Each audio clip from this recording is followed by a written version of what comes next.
And we are live, even though I tried to minimize the screen that I needed to look at immediately before I said that. Welcome to NBA Live Before Lock. We are ready to break down one of the final two NBA preseason slates before we get into the good stuff next week. I am Josh Engleman. I am joined by Adam Scherer.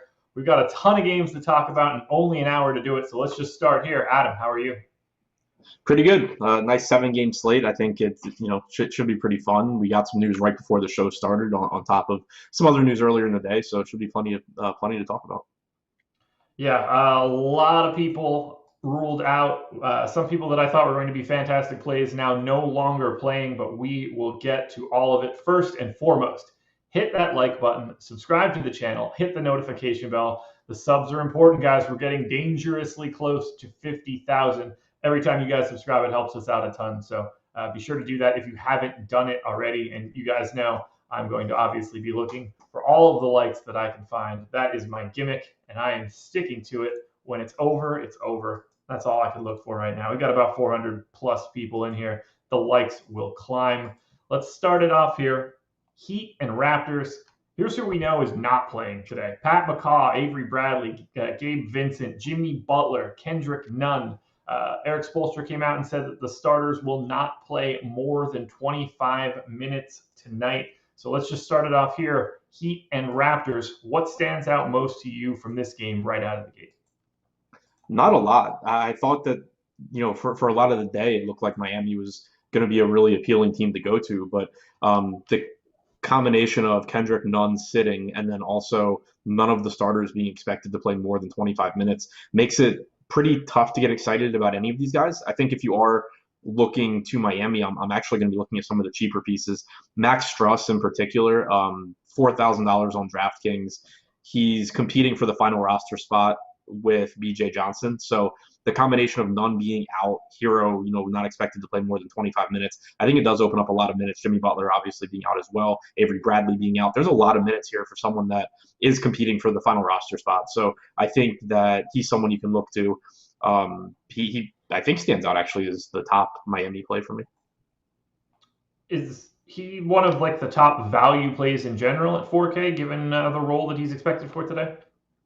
I think so on a point per dollar basis. I'm still not really sure exactly how useful that is in a lineup. Obviously, it's not useful on FanDuel, but on DraftKings, there's enough cheap pieces. There are enough guys sitting today that I don't know you need to go all the way down to 4K, but I do think he just projects as a really good value. Okay. If you're spending up in this game, your options are Kyle Lowry, who I guess Nick Nurse has said he should play in both halves. Thanks, Nick Nurse, for that. You've got Bam. You've got Pascal Siakam. Are you interested in any of those three guys? Not really. We got that news on Lowry that Nurse expects him to play in both halves, and then he said he expects him to play his normal rotation in the first half, and then most likely start the third quarter. That's not really enough to make him someone that I'm really interested in on this slate. But then one of the Toronto beat writers kind of followed up that Nurse quote, and I think it was with his own speculation, but that he thought that would more or less apply to the other starters as well. So I'm expecting Fred VanVleet and Pascal Siakam to probably play a few more minutes than Kyle Lowry, but based on those or on that comment, I have trouble thinking that they're going to play as many minutes as, let's say, guys on the Pelicans or some of these other spots where we're expecting 30 or more minutes. The Knicks, another team. So I think it's still hard to prioritize much from the Toronto side as far as payoff options. On FanDuel, are any of these guys more appealing, or is it just sort of still not all that interesting given the expected minutes for both sides? Yeah, I think it's still just not all that interesting given the expected minutes. Okay. Yeah, this seems like a relatively bleak game. I haven't seen a lot of these guys popping up in any of the work that I've done so far. It's just a combination of not enough playing time. There's so much other value out there on the slate right now. I just don't get the sense that this is a game that's going to be resulting in a lot of DFS exposure. Is there anybody you think that could be slipping through the cracks in this one before we move on to the next game? Not as far as people that I'm prioritizing. I mentioned Max Struss being the guy that really does stand out. But other than that, there's 6 other games on the slate. There's several spots that we'll get to that legitimately look good and that we can feel relatively confident in. So I'm not trying to force too much from this game. That's fair. So next game up is Cavs and Knicks. This is what I knew as of 10 minutes ago. No Kevin Love, no Delly, no Larry Nance. It was looking like Dante Exum, doubtful. No Kevin Porter. Then we got the Knicks news. No Alec Burks, no Elfrid Payton, no Nerlens Noel, Frank Ntilikina, Dennis Smith Jr. We're getting Emmanuel Quickly in the starting lineup, along with Reggie Bullock, RJ Barrett, Julius Randle, and Mitchell Robinson. I am a pretty big fan of what the Knicks are running out there today from a DFS perspective, Randle and Mitchell Robinson in particular, but I'm anxious to hear your thoughts. What are you doing with the New York Knicks? Yeah, one of my favorite teams once again. They were last slate, and it's the same thing here. They have several things working in our favor. For one, Tom Thibodeau's the coach, and he's just playing his guys huge minutes right out of the gate. On top of that, they're running with a shortened roster here. They were missing several players last game who are also out tonight. Then you had Elfrid Payton on top of that being out. You have Mitchell Robinson, who played, I think it was kind of tough to project what we expected his minutes to look like last game, but he got up over 30, and that was despite early fouls and subbing out early in the first quarter.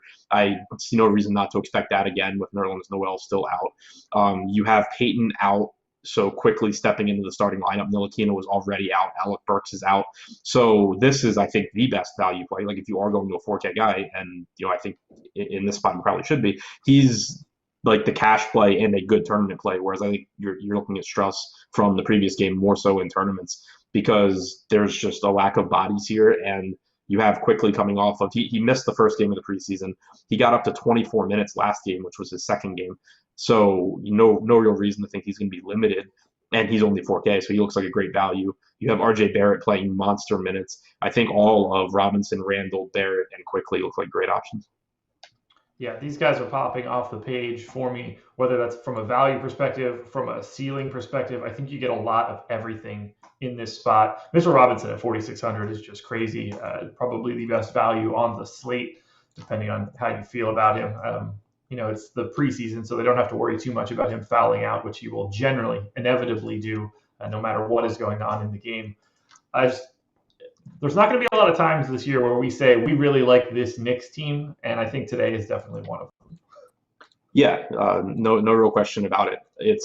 It's always nice when Tom Thibodeau is coaching a team in the preseason where most coaches are looking to kind of limit minutes from their main guys, and then he's doing the exact opposite. So on the opposite side, we've got Cleveland. They're still missing a bunch of guys. Kevin Love being the most important of them, although you can make a case that it's Larry Nance, but that's neither here nor there. We've got Andre Drummond at center, 7,800 on DraftKings. Probably not going to play a ton of minutes, but very productive in the time that he will be out there. How do you feel about Drummond? How do you feel about the rest of Cleveland? Not nearly as interested in this Cavs team as I was last slate because they did get a couple of bodies back. You do have Colin Sexton coming back, who's expected to play 15 to 18 minutes. You also have Chetty coming back. So whereas last slate they were an appealing team because they were so short on bodies, now I think the minutes end up being a lot flatter. I'm still expecting around 30 minutes from Okoro, but outside of that, we only saw 24 minutes from Garland last game. You have Sexton back. You have Chetty back. So a lot of these guys I expect to play in the mid-20s as opposed to pushing 30 minutes. And Okoro just doesn't stand out, even at 4,200, as good a value to me as someone like Quickly on the other side of this game. So much less interested in Cleveland. I think in tournaments you still can take a shot at someone like Andre Drummond. He hasn't topped more than 22 or 23 minutes yet this preseason, so that is a legitimate risk. But if he gets, let's say, 24 minutes, I mean, he's been putting up 40 plus even without getting as much run as some other guys. So he still has that upside in tournaments. He's still someone you can consider even in FanDuel tournaments because of his high ceiling. But I think I might need to cut you off here. What's up? I don't know who this person is. Contributor for co-host of Locked On Cavs. Per sources, Cavs are starting Garland, Sexton, Okoro, Chetty Osman, and JaVale McGee. Andre Drummond out for rest. All right. Well, don't play Andre Drummond in tournaments. They did say JaVale McGee is expected to play 12 minutes, so don't get excited about him. It does open up front court minutes for, I guess, Marcus Bolden, Dean Wade, guys that you can throw darts at in tournaments, but I still don't think they're going to find their way into a cash lineup for me. And just for the record, that was from Evan Damerel of Locked On Cavs. So at the very least, someone that covers the Cavs on a regular basis. So I'm going to go ahead and assume that that is right. I haven't seen it hit like my general beat writers list, but I saw someone mention it in YouTube chat, and then I went on the hunt. So yeah, JaVale season. Any value there at all? I don't think so. To be clear, they said JaVale's playing like 12 minutes. Okay. Well, then even better. How many Knicks or too many Knicks? In cash, I don't really think there's an answer there. Like, I think playing 4 is perfectly fine. In tournaments, maybe limited to 3, but I still wouldn't be that concerned about it because I think that they're like literally the top plays at their positions. It's fair. And then the normal FanDuel question: what is best for you if you're playing on FanDuel from this game? I'm guessing Randall and Robinson, maybe RJ Barrett. Yeah, that's pretty much where I'm at. Like I said, I would have considered Drummond, but now he's not playing. So it's pretty much Randall, Robinson, Barrett at the top. Didn't mention it when we went through the Knicks, but Obi Toppin did play 30 minutes last game. He actually got some backup center run as well with Noel out, so it opened up extra minutes for him. That's someone that isn't going to show up in optimal lineups or cash lineups. He's more expensive on DraftKings than Robinson. He's more expensive than Barrett, so clearly not going to show up. But someone that I think there are a lot of minutes here for him. Tibbs is going to play Obi Toppin like 40 minutes a game, isn't he? Yeah, it's not like it would be surprising. No, he's just going to run that dude's career right into the ground. All right, anything else from Knicks and Cavs? No, I think that about covers it. All righty. We've got about 800 plus people in here, only 100 likes. That seems relatively lackluster, so be sure to hit that thumbs up as you're getting in here. We've still got a bunch of games to hit on as we go. Free content for today.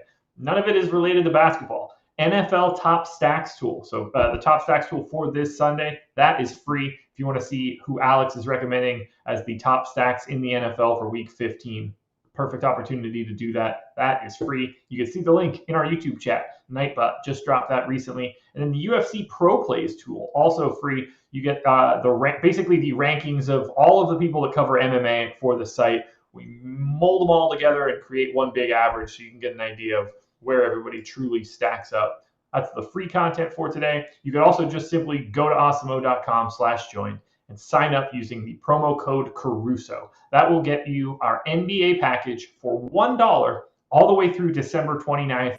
We'll be kicking it off Tuesday, right? Tuesday is the first day of the NBA season. So whatever day the first day is. Whatever the 22nd is. My mind.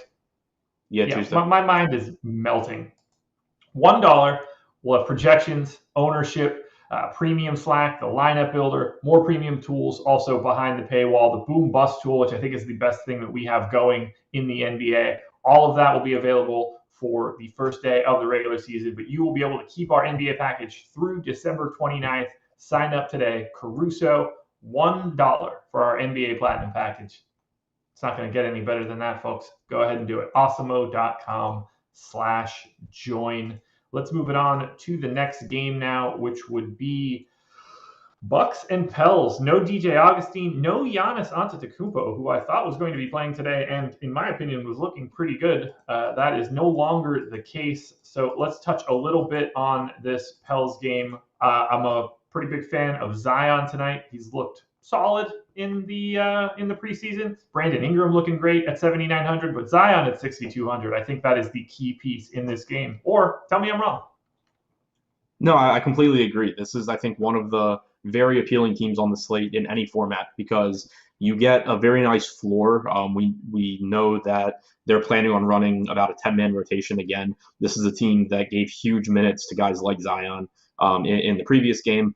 And, getting back like Eric Bledsoe, I don't think really has a negative impact on the main pieces here. I think that it takes minutes away from, your Josh Harts and your Nickeil Alexander-Walkers, but it doesn't affect Zion. It doesn't affect Ingram in terms of minutes. So you're talking about very good per minute producers that are also playing a lot of minutes. That's going to grade out well in tournaments and in cash games. So I think looking to any of the main pieces from the Pels is appealing with Zion and Ingram at the top of that list. So someone in YouTube chat just said, Zion's going to be 80% owned, which is not really relevant to what I'm thinking right now. But I'm just curious, are you giving any real thought to ownership in the preseason? I'm playing cash games, so no. There you In go. in in tournaments, I think that like you still want to give thought to it, but it's really difficult to project ownership for preseason because you just have so many kind of moving pieces and so many people that sort of are clueless to what they're doing that it really I don't think should be too big a part of what you're doing, especially I don't think a lot of people are playing 150 lineups in preseason contests, and I don't think that it's that difficult to be contrarian enough in preseason. Yeah. So I definitely would be thinking more about just the ceiling of players and their projections in general than I would be trying to guess what the field is doing.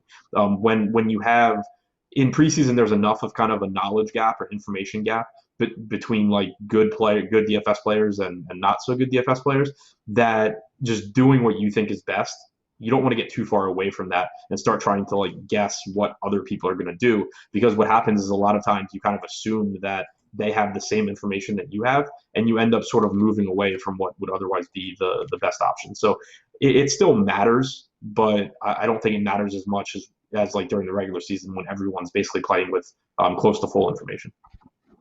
Okay. So looking through this game, I'm tending to lean towards the Pels looking like just pretty fantastic value. And I'm not seeing a ton from the Milwaukee side outside of probably Chris Middleton that I'm super interested in. How do you feel about the Pels value? How do you feel about Middleton and the rest of the Bucks? It's the same boat here. I think that Milwaukee is a team that's more interesting in tournaments. And I know I just, kind of went on the tangent about not caring as much about ownership. But the reason I specifically say tournaments is because I think that there's uncertainty here, but there's still ceiling. So it's not so much the low ownership, which is a potentially added benefit. But with Giannis being out, is that a sign that they're going to take it easy on the rest of their guys? I haven't seen minutes specifically for the Bucks. If you have, obviously cut me off, but in general, their beat writers aren't the best, and I haven't really seen expected minutes. Last game you got 28 to 29 minutes for guys like Middleton and Drew. I don't know if that's the case here. If it is, then obviously Middleton's going to be a great play with Giannis out, and Drew would get increased production as well. If those guys do see limited minutes, like let's say you only get 20 to 22 minutes from the main guys, then potentially you're looking at more run for somebody like Bobby Portis off the bench. So I think that there's different ways to go in tournaments where the ceiling for these guys is really good, and because they don't project quite as well as players from the Knicks or players from the Pelicans, they're not going to be as highly owned. It's just you have to be aware that you're also taking on a bit more risk because there is uncertainty around their minutes because their coach hasn't come out and said, yeah, we're going to play 10 guys tonight and they're going to play big minutes like basically you have with the Knicks and with the Pelicans. Eric Bledsoe revenge game? Yeah, him and Drew. I don't think Drew wants any revenge. He just got the better end of this deal. Eric Bledsoe, on the other hand, just got shipped out. Yeah, I don't know, man. He went to a better team. He also got kicked out of New Orleans and sent to Milwaukee. Yeah, that's a good point. Sorry to everybody from Milwaukee, by the way. I don't think Adam meant it the way that he said it. He's right, but I don't think that he meant it the way that he said it. It's not Milwaukee. It's New Orleans. Do you prefer the Knicks or the value in this game? Well, I don't really know that there's much value in this game. I think that it's more the top end guys. Yeah, that's fair. I don't know. Seeing Zion at 6,200 just doesn't feel like a problematic Okay, price. Yeah, like, so to clarify, if you meant value as in underpriced players, then yeah, there's value in this game. When you said value, I was thinking like quickly versus anyone cheap here. No, in which case, the more like 6K-ish tier. Yeah, it's kind of both. Like, comparing Zion to Julius Randle. There you go, Laffy. Have fun with that one. I think they're two of the top plays on the slate. Like in cash games, I think it's just going to be a lot of New Orleans plus Knicks. I think Randall's a top play. I think Zion's a top play. Same goes for Ingram. Same goes for Barrett. Robinson, I think, is the best center. or a better center option than anybody from this game. So I think it's kind of just, mixing and matching them. I would expect, and I don't think you're going to get a big ownership difference either. Like I expect Zion to be very popular. I expect Randall to be very popular. Same goes for Barrett. So I think it's just kind of across the board top plays here. And then I'm assuming this game sets up perfectly for you from a FanDuel perspective, given the amount of high-end talent that is available. Zion, Ingram, Ball, Middleton, Bledsoe, Drew. I mean, the options are pretty plentiful here. Anybody that I'm missing from a FanDuel perspective? No, I think that those are, top projected guys. Bledsoe getting the start. We just got that news for the Pelicans. So he's going to project well. Ingram projects well. Williamson's one of the highest or top projected guys on the slate. So, they all look good on DraftKings and on FanDuel. Any final thoughts on Bucks Pels? Do pay attention to, and obviously we're trying to keep an eye on it too. But if we get any sort of news on Milwaukee's minutes, because if we were to get confirmation that you're getting 30 minutes from Middleton and Drew without Giannis, then it entirely changes how I'm thinking about cash games. Next game up, and I'm going to change the order up a little bit here. We're going to go Bulls and Thunder because we just got the Thunder starters. Let's first start with who is out. No Garrett Temple, Thad Young, Adam Makoka, Devin Dotson, Denzel Valentine, Satoransky. They're all out. We got doubtful tags on Trevor Ariza, Ty Jerome, Josh Hall, Darius Miller. But Thunder starters, SGA, Dort, George Hill, Baisley, Al Horford. Those are your 5 starters for the Oklahoma City Thunder tonight.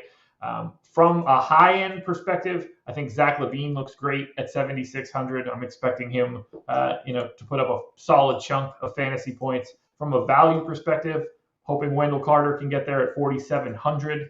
I think that price tag looks pretty good, but there is some value out there to be found at center. What stands out most to you from the Bulls and the Thunder? So as far as guys that I trust, I'm looking more to the Bulls side. You've been getting big minutes from, in particular, Kobe White and Zach LaVine. I think that they're both still priced relatively well. I think that White is a little too close to LaVine, but at the same time, he's obviously been playing really well so far this preseason. So, if he were any cheaper, he would just be one of the most popular guys on the slate. So, I think the pricing's fine on LaVine and White. I think that them getting mid to upper 20s is very realistic again. Markin and Wendell Carter, both more GPP plays for me than things that I'm considering in cash. On the other side for Oklahoma City, I think it's really tough to trust anything here.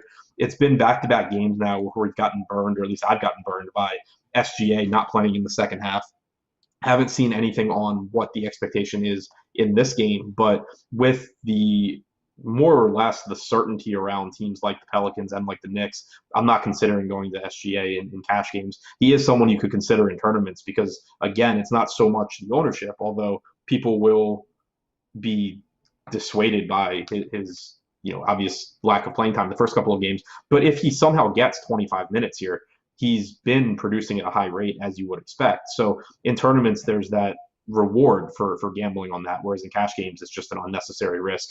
So that is the one piece that would stand out to me. But with bodies coming back for Oklahoma City, looking at their last game, the only guy that played 30 minutes was Theo Maledon, and that was entirely in the second half.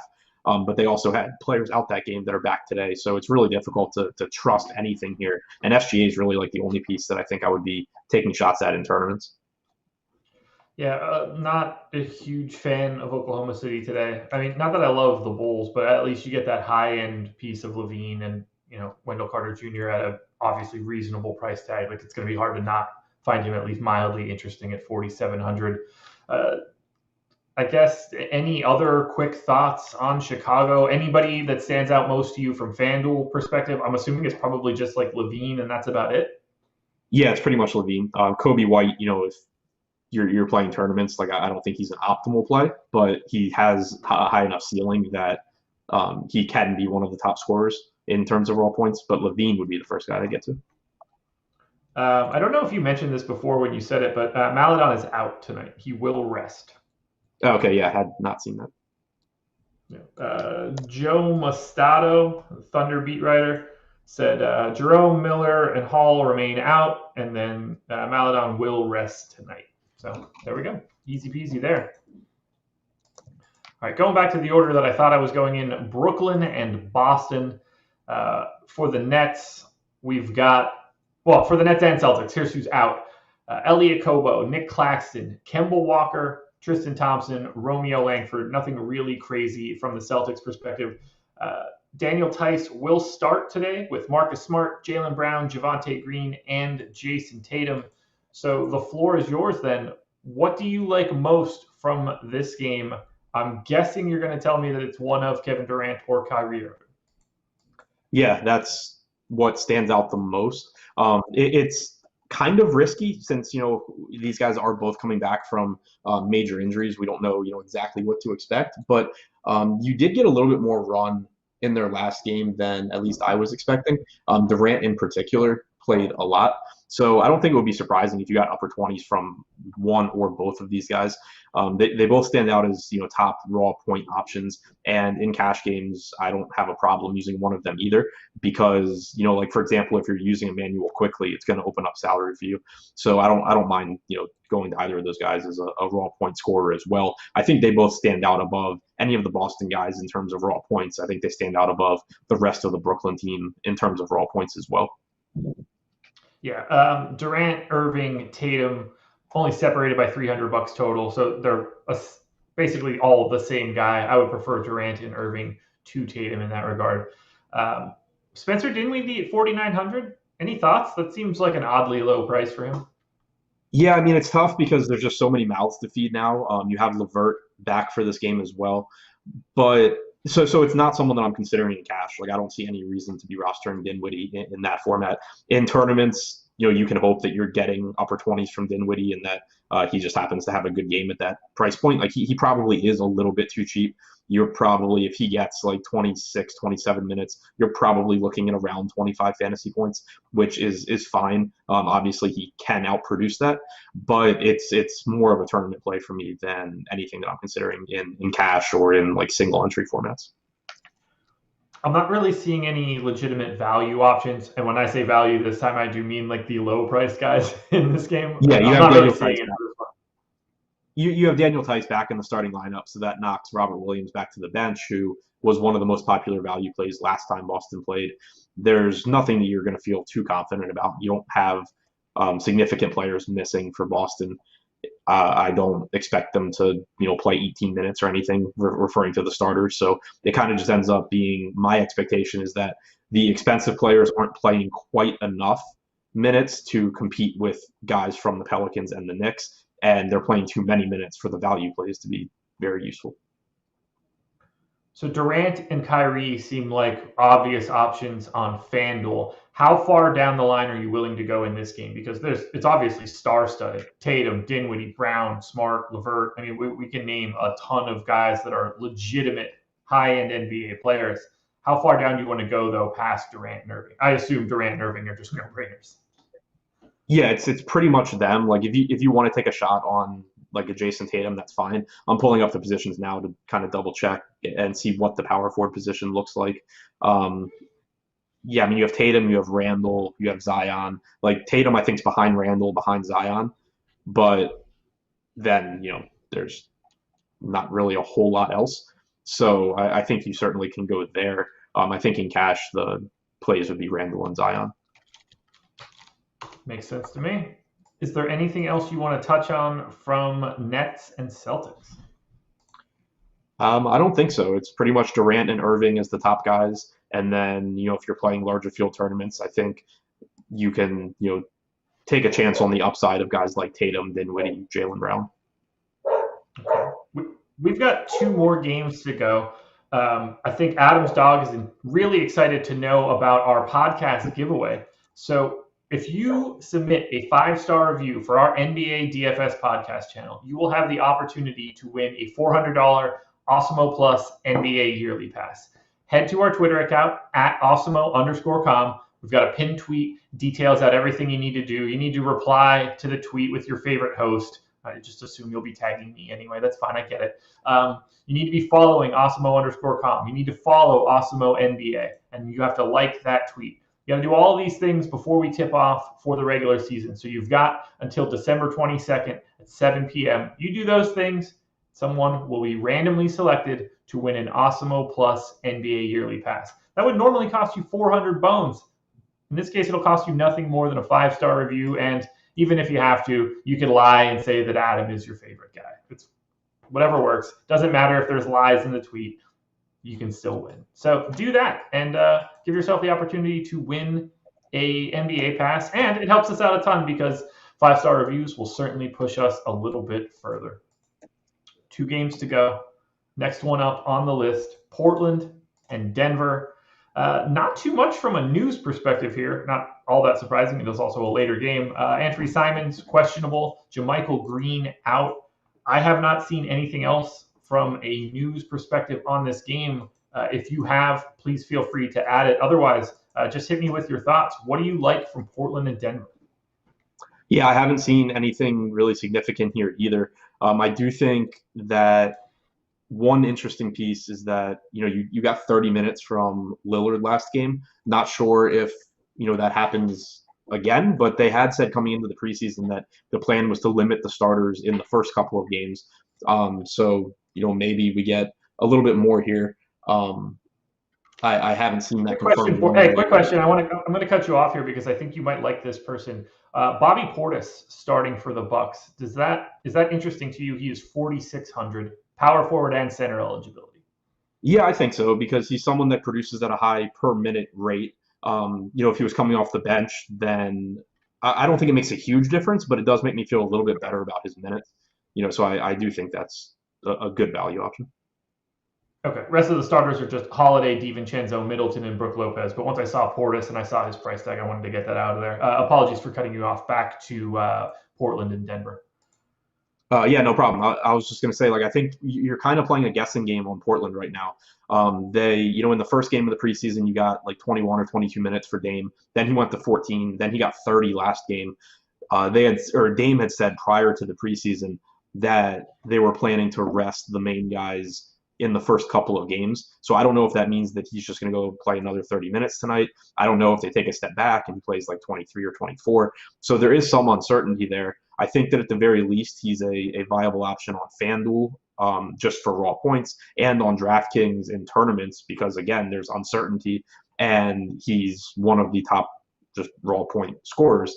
I think in cash games, he's okay if you land there and then hopefully we get some sort of clarification. There's going to be guys that you can pivot to. You have that game at 9 o'clock. You have the Phoenix game at 10:30. So you can, move to Devin Booker or something like that if we get news on Dame that isn't appealing. But I do think that he's at least in play from the Portland side.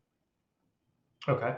You mentioned cash games before. Speaking of cash games, we just got a super chat from Coach S111. Hello, Josh and Adam. I've been listening, and I know you went through these games, so when you have time, in a cash lineup, how many Knicks and other Pelicans besides Zion will you have in your cash lineup? I'll have 3 or 4 Knicks. 4? Yeah. I'll have 3 or 4 Knicks, and then I'll have probably 2 or 3 Pelicans. It's looking like I'll have a combined 6 from those 2 teams. Yeah, 6 or 7. You're probably looking at what? Bledsoe, Ingram, Randall, Mitchell Robinson, Lonzo, Zion, Quickly, Obi Toppin even is probably viable. I'm not going. Yeah, RJ Barrett. Okay. Just mainly because there's so many other guys that I think are a little bit better. But yeah, I think I'll have 6 or 7 combined. It's going to be probably 3 or 4 Knicks and then 2 or 3 Pels.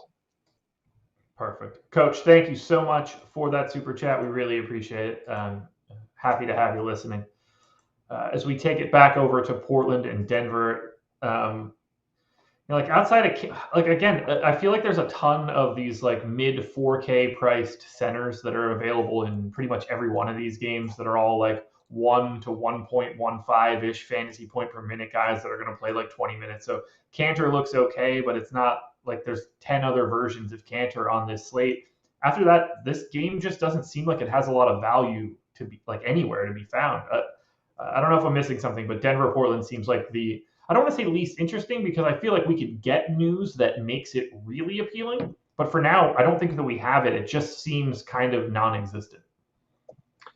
Yeah, I think it just kind of sets up for the most part as either a game that you're going to be more interested in tournaments, trying to capitalize on the uncertainty around minutes for what are clearly star players, whether you're talking about Dame, Jokic on the other side, Murray, um, or you can, like I had said when we were talking about Dame, you can put one, use one of these guys or two, whatever, as like the raw point scoring options in a cash lineup, and then just make sure that you're around, paying attention to news, and end up playing whoever is expected to be the best play out of that, like Dame, Jokic, Booker group in these last games. There is a really high ceiling for several players in this game. It's just that we don't have the certainty around them that we have in these early games. So I think that does drive ownership down. It drives the floor down on these players, but uncertainty works both ways. And if it does drive ownership down, and you happen to get another 28 minutes from Lillard or something, he clearly is going to be a really good play. How many of these guys would you be okay with on FanDuel? I'm guessing Lillard, Jokic, Nurkic, and that I don't know. Maybe Definitely that's Lillard. it. I don't Definitely fine with Lillard and Jokic. McCollum would be okay. Nurkic, it's kind of tough for me just because I still don't know where the minutes are going to be at. He still only played 19 and a half, almost 20 minutes last game. Even if you get him to like 24 minutes, it I think is kind of dicey. But for sure on Lillard and Jokic. Okay. Any other thoughts on Portland and Denver? I'm finding it hard to like get really excited about this game. There's not really much information, and they are not really set up to be all that appealing. Yeah, I mean, I think that's where I'm at. We've got a change in the Heat starters, or maybe it's not a change. Maybe it's just the announcement. You ready? Yeah. Tyler Hero, Duncan Robinson, Mo Harkless, Bam Adebayo. I don't think that any of those four names are all that weird. Buckle up, everybody. KZ Okpala getting the start for the Miami Heat tonight. Any flash KZ Okpala thoughts? Not really on this slate. We're not really out of shortage for value. I'd still rather go to quickly. You have Bobby Portis starting from Milwaukee, who we know produces at a high rate. I don't really see it being a priority. I'm with you totally there. It's weird.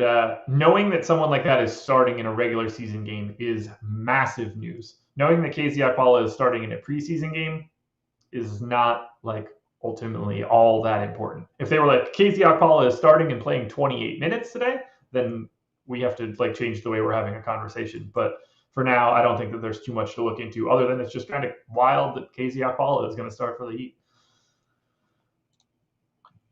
Yeah, agreed. I don't see anything else popping up here. Just more on the Heat starting lineup. That is a really interesting lineup. Billy Donovan says that starter minutes will be extended through 3 quarters tonight at Oklahoma City. So I mean it definitely makes Dennis Schroeder Shai Gilgeous-Alexander at 5,700 much more appealing. Played 18 minutes last game. What? What team do you think he coaches? Does not coach Oklahoma City anymore. Chicago. No, he doesn't. But they're playing each other, which is really annoying. Yeah, which makes it extra confusing. Yeah. So Chicago's minutes are third. So that's similar to what we were getting anyway, or what we expected.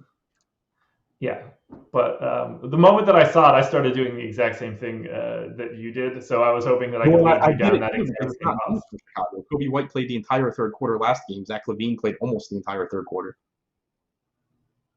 Yeah, it's just bonkers. I saw it too, and I was just like, Billy Donovan, how should I look into this? All right, 3 quarters. That's going to be enough SGA that's going to look good. I was like, oh, no, he's the coach of the Bulls now. That's going to take some time. Okay. What else do we got here? Yeah, so that doesn't change anything. It doesn't change anything. No, not at all. We got just north of 1,000 people in here, 194 likes. This is going to be my final ask. Hit that like button, but really subscribe to the channel. When we get to 50K, we're going to do it big. I'm expecting big things for that $50,000 50,000 subscriber threshold. So the quicker we get there, the quicker you guys can get some fun treats. And then we'll be over 200 likes as we are right now, which is fantastic. Final game of the day. Lakers and Suns. Q tag on Schroeder and Caruso. Abdel Nader, Dario Saric, both out. If we're talking Lakers and we're talking Suns, it's a lot of high-end talent on this team. But what are we going to do? Are you more interested in the Suns, in the DeAndre Ayton, Devin Bookers of the world, or are you more interested in like LeBron and AD? Chris Paul, I assume, is probably going to be not all that interesting, but I'm anxious to hear your thoughts, actually. Yeah, I'm more interested in the Phoenix side. I'm just not expecting enough minutes from guys like Davis and James to really matter. And them being out there, it does take usage away from everyone else. It takes potential minutes away from other guys.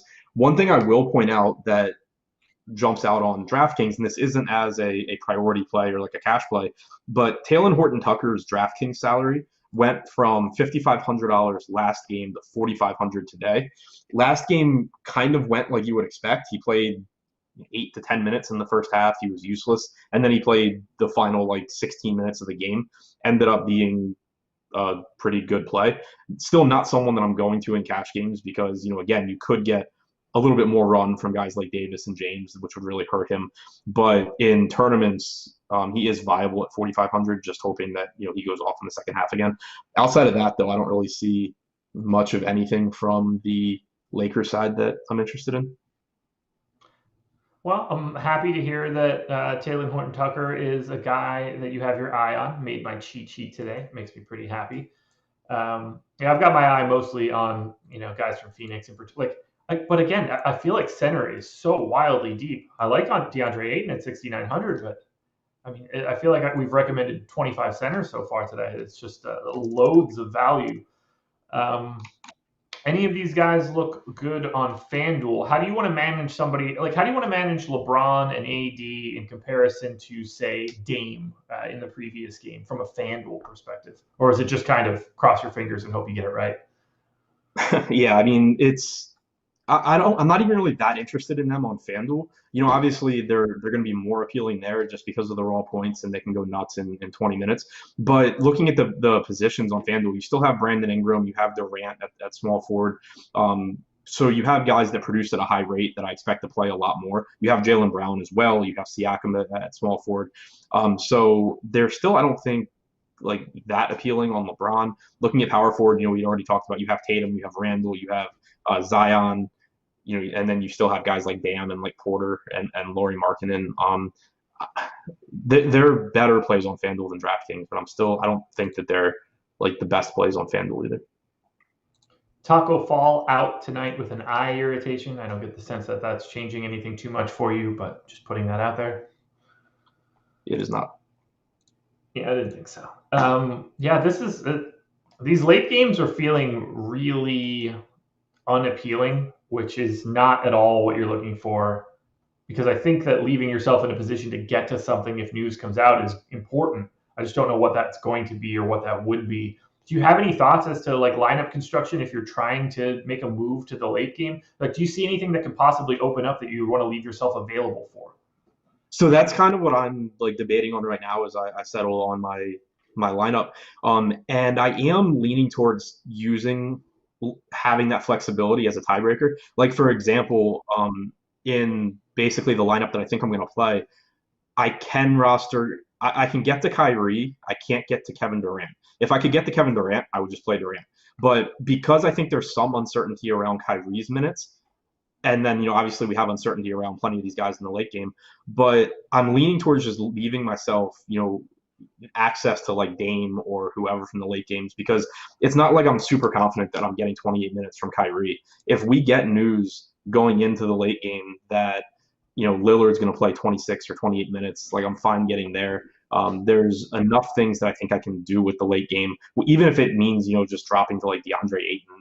It's not the end of the world. So I am leaning towards using that as a tiebreaker. News from Brooklyn, nothing too crazy. Spencer Dinwiddie is starting at the 2. Karis LeVert will be coming off the bench. So what's the full starting lineup? I don't know. This was just a corrected tweet. So it just said, correction, DeAndre Jordan will start at center, Dinwiddie at off guard, Karis LeVert in the rotation coming off the bench. I don't see the tweet with the starting lineup anywhere from that same writer. Useful. Yeah. So I'm assuming Durant, Kyrie, Dinwiddie, DeAndre Jordan, and then Joe Harris. Really, We the got a only thing that very I can think useful we got a useful Bucks tweet directed to us, to DFS players specifically. It says, quote, DFS players, I promise you, I will tell you if Mike Budenholzer lays out a minutes plan for his players.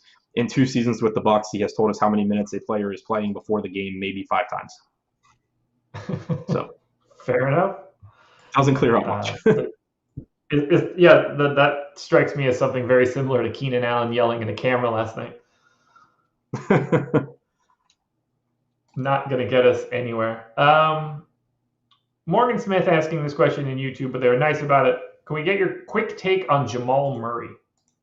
I don't really have one. He's in that same category with, obviously, a different level of producer, but in that same category with Damian Lillard and Jokic, where I don't really have we don't have certainty around the minutes there.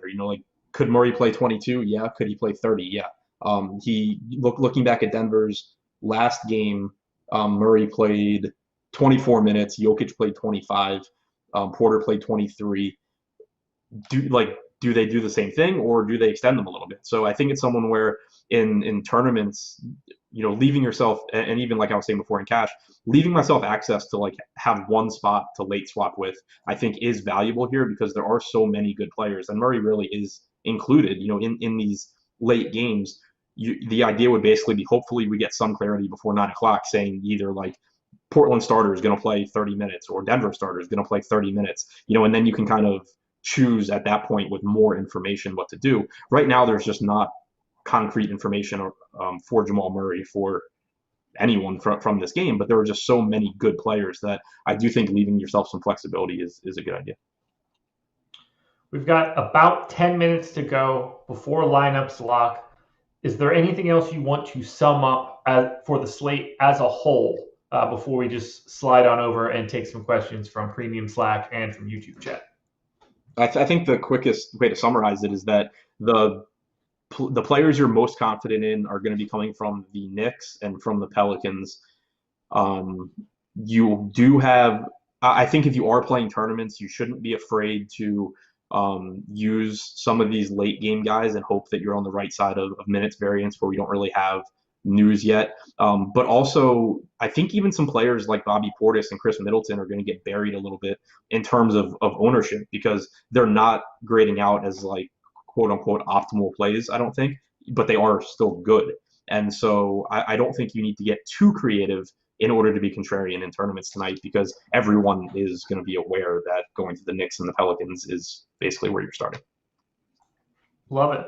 Alrighty, Premium Slack, get your questions in. YouTube chat, get your questions in. We've got about 10 minutes to go. Let's start here from Notorious B.I.G. Congratulations on coming back from the dead. Kyle Kuzma seems to be getting minutes. Thoughts? Yeah, he is. You can play him in tournaments. It's still Kyle Kuzma. He's still going to be competing with Davis and with LeBron for shots now for at least half the game. He's obviously not the most efficient scorer anyway, but he did play 30 minutes again last game. It's not a priority for me, but if I'm playing a bunch of lineups, I guess I can see getting there. Another super chat coming in from Richard. He said, thanks for a good show, guys. Looking forward to NBA DFS this year. Really appreciate that super chat. Thank you. It is in what I believe to be Australian currency. I assume you guys have kangaroos and stuff printed on your money. So I don't know what the value of that really is in dollars, but we appreciate it nonetheless. Thank you for sending that out to us. And no thank you to Al in Premium Slack, who just absolutely did not. That's just not safe for work. That picture, Adam, if you happen to have our Premium Basketball Slack open, go ahead and pull that up and let me know what you think. I'm going to wait until I see your face. Got it? No. Okay. Well, you will. Oh, there we go. Now you got it? Oh, yeah. Kind of assumed that was going to be what it was, just based on your reaction. Yeah. And who you said it posted it. Yeah. So one, he's going to go away, but I'll deal with that in a second. Portis versus Mitchell Robinson in a DK GPP. I think that's just got to be Mitch, right? Yeah, I mean it's not to say. So the reasoning being that Portis obviously can produce at a high rate, but it's the combination of Robinson's rate and that barring him fouling out really quickly, he just is going to play a lot of minutes. Like he probably plays more minutes than Portis and produces at a higher rate. I just with it being preseason, I think you can just kind of find advantages that don't involve having to get off of like Mitchell Robinson. That makes sense to me. Let's see what else we've got coming in. Middleton or CJ? I'd lean towards Middleton because we have very similar minutes issues. I don't know if issues is the right word, but kind of questions. Like, does Middleton play 22 minutes or does Middleton play 30 minutes? You have the same ones for McCollum, but I think that on a per minute basis, Middleton's going to be a lot more productive because he is like a 1.4 fantasy point per minute guy without Giannis. So you're kind of taking the same risk, but you're getting better production per minute from Middleton. Alrighty. Rank these guys for FanDuel cash. Lonzo, Lillard, Kyrie. Lillard, Kyrie, Lonzo. I think the only reason I hesitate there is that I really don't feel confident in how many minutes Irving plays because he did play he played 7 or 8 fewer minutes than Durant last game. So I'm a little nervous there. Like if you get 30 minutes from Lonzo and 23 minutes from Kyrie, that makes me nervous. But I think that it would be Lillard, and then it's really close between the other two. Okay. I guess I'd go Kyrie, I guess. Okay. We'll take this one to YouTube chat now. McCollum or Colby White? I'd go toward White. I just feel more confident in his minutes. And I think from a production standpoint, you're looking at the same thing. Dame or Booker, DK GPP? Waiting for more news on Dame there, but I think Booker's a little more expensive, so he's probably a little bit lower owned. He's also coming off of a really bad game. I think so. With the news we have right now, I would say Booker. If we get news that Dame's going to play, like 30 minutes again, then I would say Dame. We got one from a friend of the program, Eric McPherson, longtime listener, first-time caller. Anthony Davis in GPPs, over or under 20 minutes? That's about where I have him at. Yeah, push. If that's one of the bets that you can make, if that's one of the props that you can select on No House Advantage, they're not our sponsor right now, but I'll shout them out anyway. I would not select that prop because that seems like a really good line. This one I think is pretty easy, but I'll get your thoughts. RJ Barrett or Portis in a DK GPP? That's just got to be Barrett, right? Yeah, it's Barrett for me. Any new thoughts on Daniel Tice? No, I didn't have any thoughts on him initially, really. Perfect. He's just kind of there. Yes, he is. 5 minutes to go. 4.5 minutes to go. If you guys don't have your lineups in, at least enter a dummy quickly, because you don't have all that much time before we are locked. Let's see what else we have here. Do keep in mind that if you're rushing, as long as you don't have anybody from Miami or Toronto, you have till 7:30. Also, a very good point. And something you should keep in mind, not just for today, but in general. If you're not all that worried about getting anything in that first game, at the very least, buy yourself some time and put in a lineup that just covers everybody in the rest of the game. My recommendation, build your dummy lineup with the lightest possible games. That way you don't have to worry too much, just in case things go squirrely. I will be honest, I don't heed my own advice on that most times. So then I'll ultimately end up running a lineup train at some point, and then I'll do it for another month, and then I'll get back out of it again. But it is good practice for when you inevitably will do it, because it happens a lot. Ooh, Horford or Portis? A lot of Bobby Portis questions. Portis. Okay. Let's see. This is the first time I've seen this name, so Boucher, question mark? we haven't gotten word that like anyone on Toronto is sitting. He's been playing like 14 to 16 minutes. I hate Boucher questions because in situations like this, the answer is no, because you're expecting 14 to 16 minutes, but then he goes out there, plays 17 minutes, and scores 34 points. But yeah, I'm not playing Boucher. I don't see any reason to play Boucher. I would agree. I don't get the sense that Chris Boucher will have much ownership as well. So let's see. Robinson or Jokic on FanDuel? I think it's really close because Robinson should play so many minutes. Yeah. Let's see. What do I have? I think I lean Jokic there just because it's possible that Robinson just doesn't play those minutes. If you get like 30 minutes of Robinson and like 24 minutes of Jokic, it's about an equal projection, I think. Yeah. Robinson gets the blocks too, which are really valuable on FanDuel. That's a very good point. Extra point for the block on FanDuel is really important for Robinson in that tiebreaker. Very different question on DraftKings.